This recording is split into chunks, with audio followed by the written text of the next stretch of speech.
The crisis in Ukraine was front and center during President Biden's State of the Union address last night in Washington. Yeah, it started focused on the crisis, and then the president turned to the future of his domestic agenda. Joining us now to break down the State of the Union is NBC News Chief White House Correspondent Peter Alexander and NBC News Capitol Hill Correspondent Ali Vitali. Good morning to both of you. Peter, let's start with you. President Biden accused Putin of unleashing violence and chaos in Ukraine. What more did the president say about his plan to address the crisis, and what about it was new?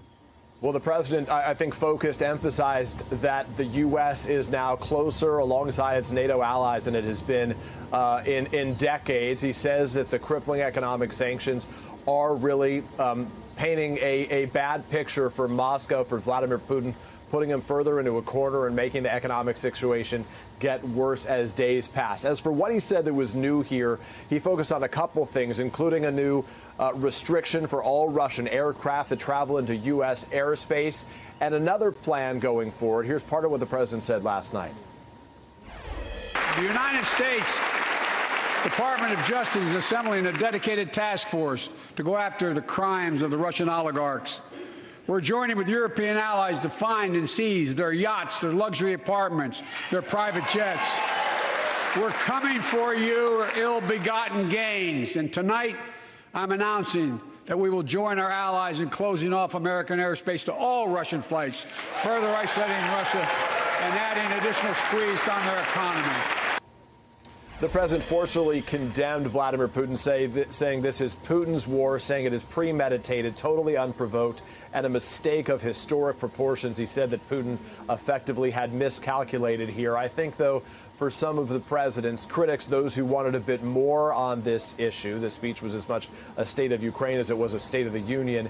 He didn't really explain why Americans should care about this issue in the details that some may have wanted. Nonetheless, he did view this as the most unifying message, not just for the country, but for the world right now, and one that he wanted to hit home. Yeah, and Peter, such a good point there about not explaining it because of the repercussions that we feel at home and making people understand why we're going to have to go through that in order to help this country and why we're in this fight and what it means to us. Peter, you just touched on this with Putin. Ali, let's bring you in here and talk a little bit more about what President Biden did have to say specifically about President Putin. Yeah, Savannah, effectively saying that Putin miscalculated if he expected the U.S. and its Western allies to not be aligned against him. Listen to how he put it last night in the chamber. Putin's latest attack on Ukraine was premeditated and totally unprovoked. He rejected repeated efforts at diplomacy. He thought the West and NATO wouldn't respond. He thought he could divide us at home, in this chamber, in this nation. He thought he could divide us in Europe as well. But Putin was wrong.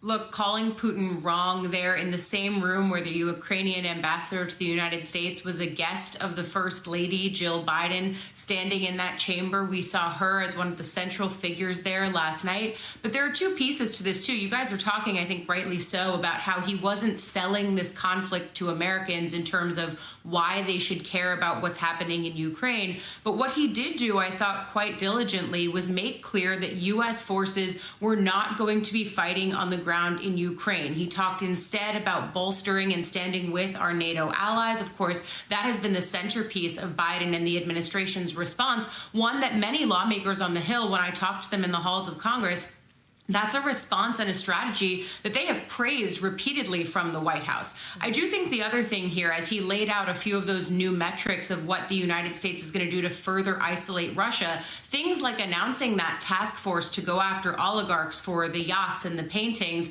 that's something that Senator Lindsey Graham has been talking about for about 2 weeks now. So as Congress now starts to figure out what its potential role could be, voting on roughly $6 billion of aid that will go to Ukraine, both military and humanitarian in nature, and a supplemental. That's a piece of this, but there are also other things that Congress has been responding to over the course of the last few weeks.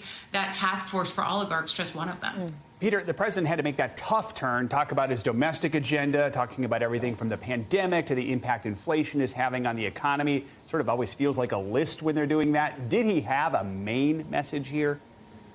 I think the president was trying to sort of use the unity that he was seeing in the room. There was more bipartisan applause than we've seen perhaps in a couple decades following 9/11 there last night, trying to bring that unity and to hope that he could transfer it to some of the presidential priorities to the domestic agenda back home. You know, the one phrase you didn't hear all night was build back better, that stalled agenda that is basically run into roadblocks left and right on Capitol Hill, including among Democrats. The president trying to refocus on those ideas and to demonstrate some empathy, that he understands how Americans are being hit right now by historic inflation with gas prices, to say nothing else of all the other prices that have gone up in goods and products that Americans are buying right now, and to try to reemphasize ways that he can help bring, not just so much bring down the cost, but give people a better ability to deal with it, child care, elder care, and beyond. Here's part of what we heard from the president.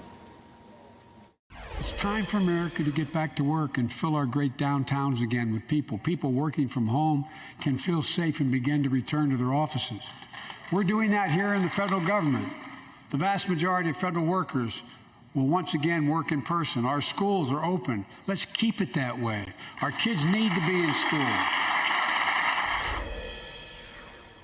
So the president there trying to deliver a message that Americans could really get around, including one that was an effort to bring his party more toward the middle, saying no longer defund the police, as some progressive Democrats have, but fund the police. Joe and Savannah. Yeah, that was a big moment. Allie, quickly before we let you go, we know the president's taken this message on the road. Tell us about that.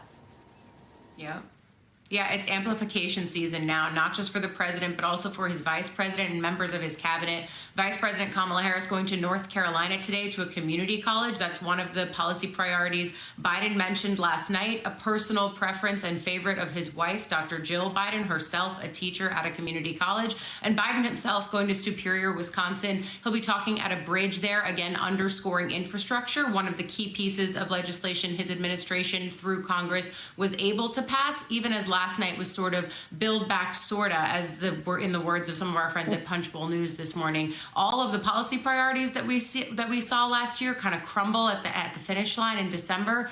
They were under the Build Back Better headline. Now they're just standalone priorities like the child tax credit, paid leave, all the things that Peter just mentioned in that speech last night.